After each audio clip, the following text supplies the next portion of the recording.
I got all my people with me.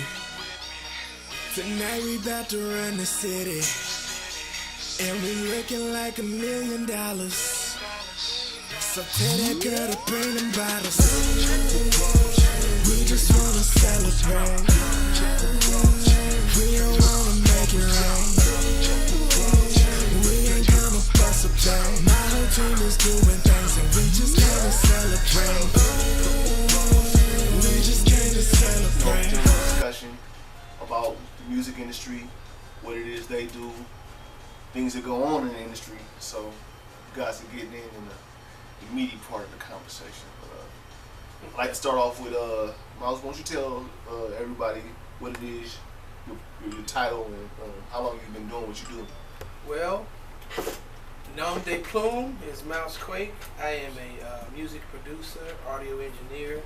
I've been doing both jobs since 5th grade, which means it's about 30 plus years. I am a engineer at Banger Boy Studios, courtesy of Mr. James Banger Boy Klein himself. I'm in a peaceful situation, and I would love to see this city that I have adopted as my own to become the Atlanta of the Midwest. All right. So when you pretty tenured in here, so you say you've been doing like 30-some years. Before you actually jumped into the music industry, was there anything else other than producing that you would rather do? Did you ever have aspired to be an artist? Or? I aspired to be an architect. Okay. I wanted to build buildings. I had an affinity for looking out the window when I was a kid. And I thought looking out the window there was something other than what I saw out the window that I could see. So I figured if I build a building, I can build it up high enough to see what I want to see. So that's crazy. I had a big Lego fetish when I was oh man, I used to get beatings for stealing Legos out of Kmart. Anybody know about Kmart? Yeah. Kmart and Howard Brothers. Yeah, them Legos, yeah, they made a lot of trouble. That was the lick, man. That was the lick.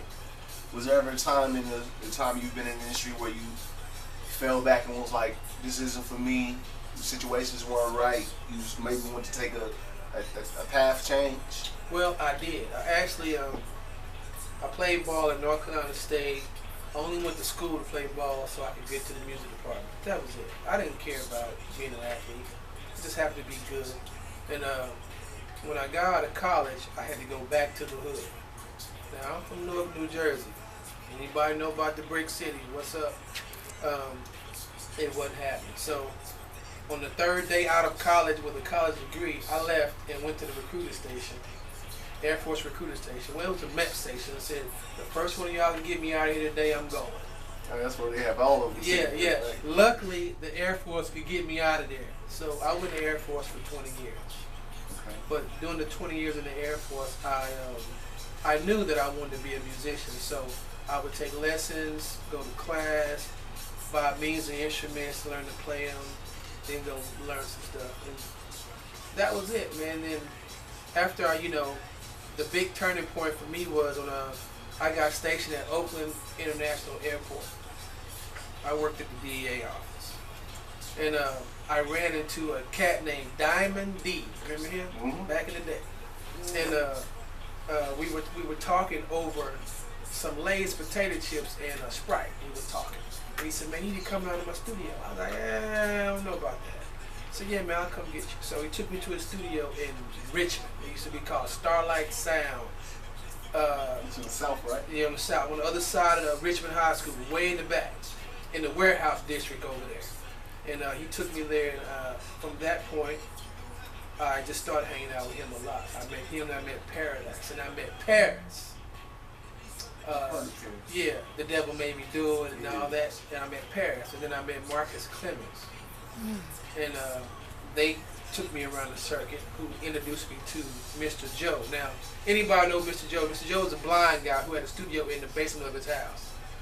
And he recorded the Tonys, Digital Underground, Tupac. He recorded all of them in his house.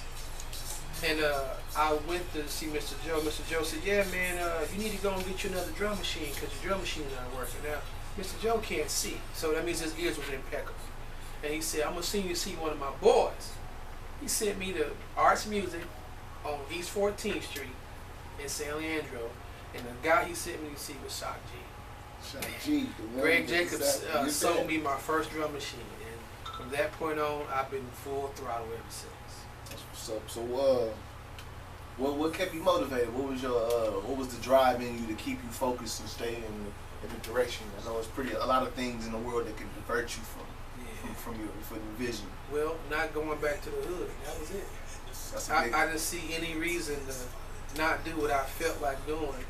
Because if I went back to the hood, I had two choices of drugs: sell them, smoke them, or be a killer. And I didn't want to be either one.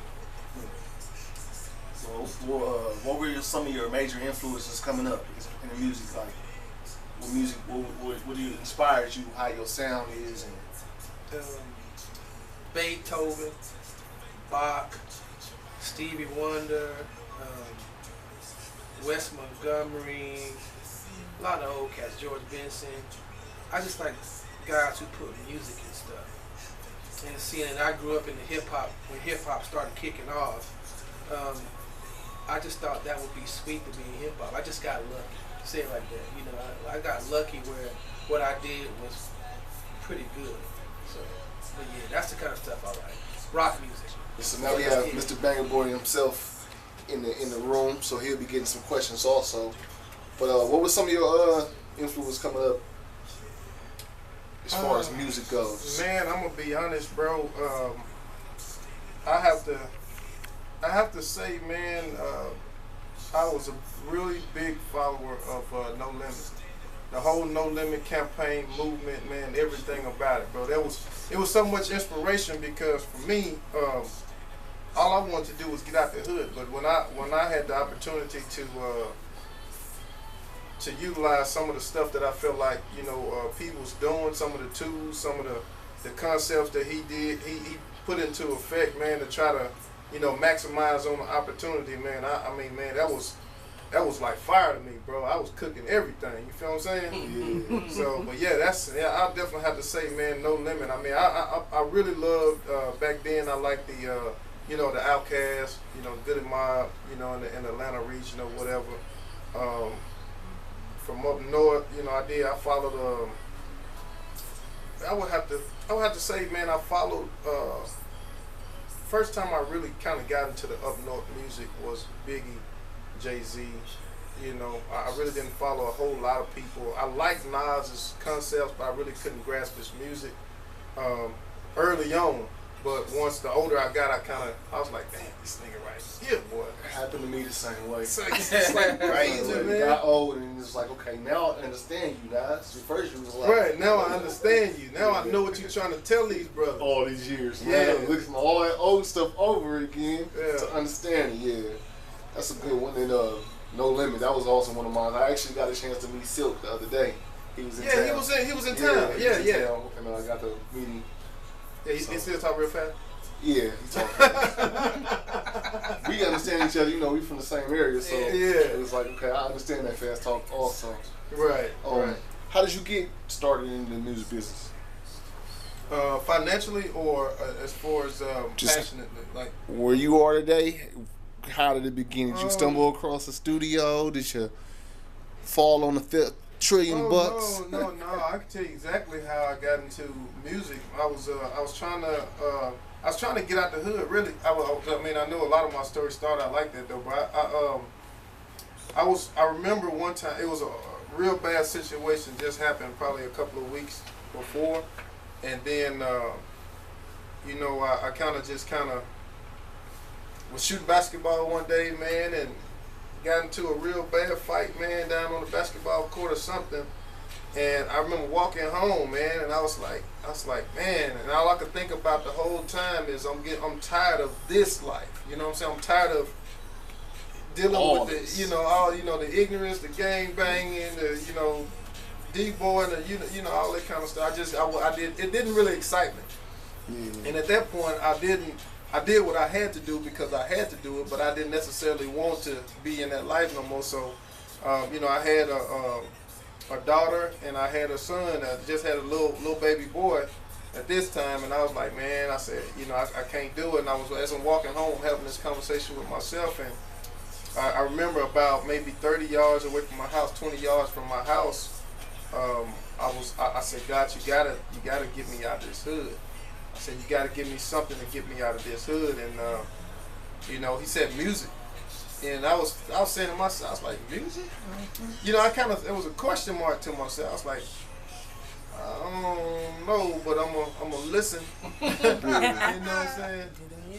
And you know, and I then you know, took heed to what he was telling me. Went home, marinated on it, man, and you know, within a week, man, I had went and bought me a Chord Trinity keyboard. You remember Chord Trinity? Nah, my first introduction to keyboards was the Triton. That's the predecessor to the Chord Tritons and all. That Trinity was a man. That Trinity was a beast, man. It was a beast, bro. I went and got a Chord Trinity.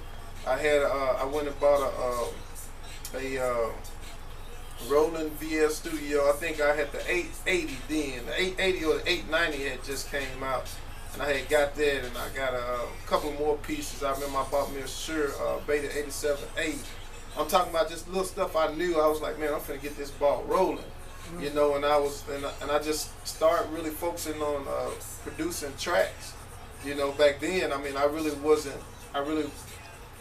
didn't come into it wanting to rap. I just wanted to make beats and produce for other people.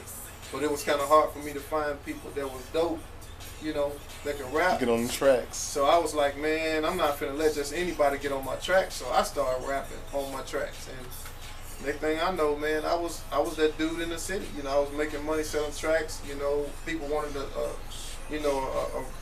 gangster song at that point in time, you know, because that's all I was talking about, because I was fresh out of the streets. All I talked about was dope dealing and killing and whatever. But you know, the transition, you know, the older you get, the wiser you get, you know, that's supposed to show in your music. So yeah.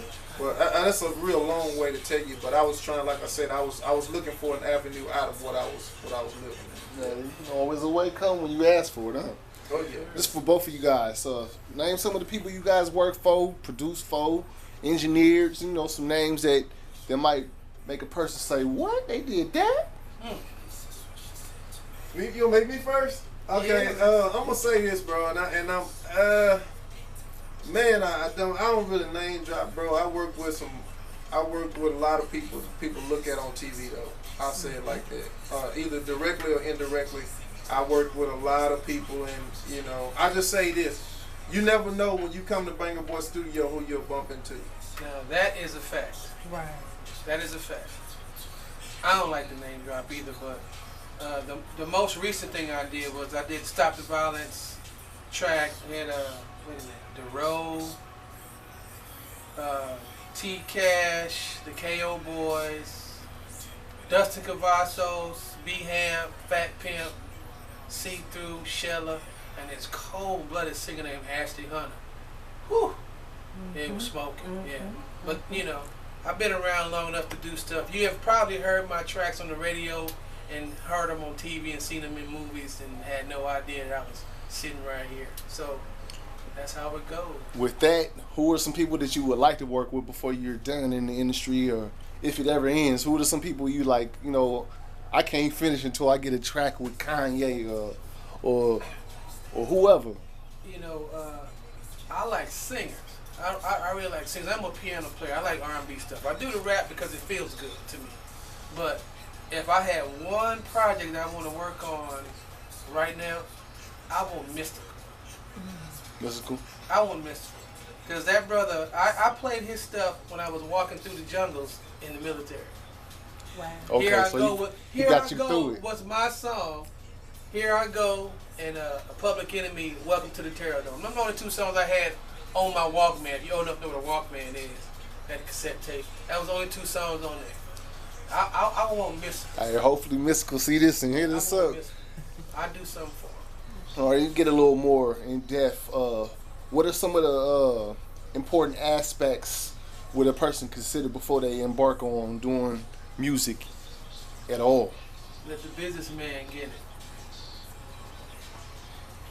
What should people consider before following their career. You know, like a little, you know, a little chart, not step by step, but what are some things they have to, some qualities they have to have in themselves, or something about themselves that they need or should have. They have to be serious. They have to be self-motivated. You know, they definitely have to be a real grinder, bro. You know, because it's a lot of people that get into this industry because they want to generate revenue. But I mean, if you don't have a passion for what you're doing, I mean, the lack of revenue is going to be evident. You know, you're not going to really make money if you don't love what you're doing. You know, you're not gonna be focused on it. You're not gonna want to grow and be prosperous in it, other than for the reason of generating, you know, revenue. So, I mean, what I would say to most people, you know, if they want to move forward in the music industry, if they want to follow their dreams in the music industry, just look at it like it's a business, which it is. I mean, you wanna do something that you love to do, but you also want to generate revenue off of it. So you have to be dead serious with anything you do in reference to that, though. Yes, sir.